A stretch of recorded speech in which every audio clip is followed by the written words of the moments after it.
Praise Lord. வஸ்தியின் ஸ்தானத்துல யார் ராஜாத்தியாக வர முடியும் என்பதற்கு அநேகம் கன்னி பெண்களை கொண்டு அவங்க அரண்மனையில் வைத்து சுத்திகரிப்பை கொடுக்கறாங்க. இதை நம்ம எஸ்தர் 2ஆம் அதிகாரம் 12 முதல் 15 வாசிக்கிறோம்.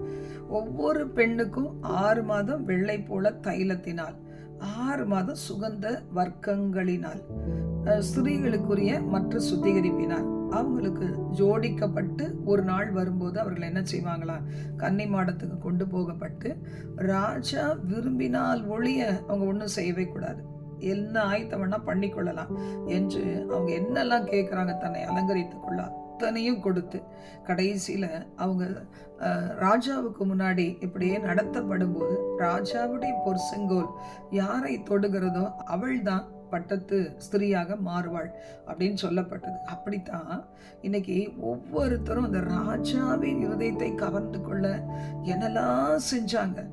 அப்போ இன்றைக்கு எஸ்தர் கிருபையை மாத்திரம் தரித்து கொண்டு கடந்து போனா அவர் ராஜாத்தியாய் மாறினாள்.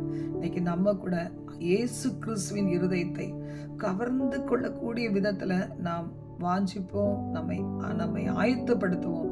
நிச்சயமாய் கர்த்தர் ஒரு நாள் நம்மை அவரோடு கூட்டி சேர்ப்பார். God bless you.